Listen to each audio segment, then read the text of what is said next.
উপহার সাইকেল, তবে তা পেতে হলে 5 ওয়াক্ত নামাজ জামাতে আদায় করতে হবে টানা 40 দিন। আর এই চ্যালেঞ্জ সফলভাবে শেষ করেছে 294 জন শিশু কিশোর। 16 এপ্রিল বুধবার বিকালে আমিরাবাদ বিসিলাহা স্কুল অ্যান্ড কলেজ মাঠে 294 জন শিশু কিশোরদের মাঝে পুরস্কার তুলে দেন অনুষ্ঠানের প্রধান অতিথি জেলা প্রশাসক সাইফুল ইসলাম। ফেনীর সোনাগাজী উপজেলার নবাবপুর ইউনিয়ন পরিষদের উদ্যোগে 8 থেকে 18 বছর বয়সী শিশু কিশোরদের জন্য নেওয়া হয় এই বিশেষ কর্মসূচি। 14 ফেব্রুয়ারি থেকে শুরু হয়ে 26 মার্চ পর্যন্ত টানা 40 দিন প্রতিদিন 5 ওয়াক্ত নামাজ জামাতে আদায়ের শর্ত ছিল সাইকেল পুরস্কারের। আমি ইউনিয়ন পরিষদের অনুষ্ঠানে 40 দিন তাকবীরের সাথে নামাজ পড়ছি এবং আগামীতে পড়বো এবং আমি একটি পুরস্কার পেয়েছি। আমি আজ 40 দিন একেবারে নামাজ পড়ার উদ্যোগে আমি একটা সাইকেল পেয়েছি। এই জন্য আমি নবাবপুর ইউনিয়ন পরিষদের চেয়ারম্যানকে ধন্যবাদ।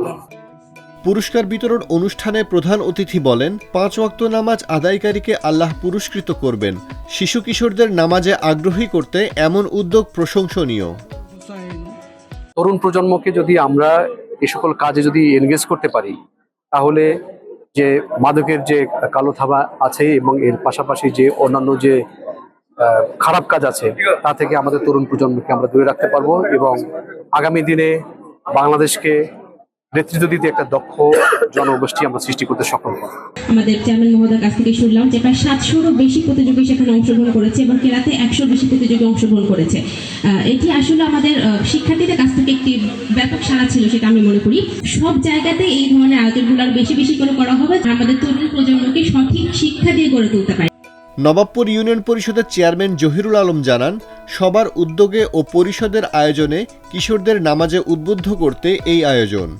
মাদকাসক্ত, মোবাইল আসক্ত এগুলো থেকে ফিরিয়ে আনার জন্য আমার একটা চিন্তাধারা হচ্ছে যে আমি যদি আমাদের ছাত্র এবং যুব সমাজকে যদি একটি ভালো যে 40 দিন নামাজ পড়লে আমার একটা চিন্তাধারা হচ্ছে তারা হয়তো নামাজের সাথে নিজের জীবনকে জড়িয়ে ফেলবে এবং সমাজে তারা নৈতিকতার মধ্যে ফিরে আসবে এবং সমাজ বিনির্মাণে এবং আমাদের মাদকমুক্ত সমাজ গঠনে তাদের একটা ভূমিকা থাকবে।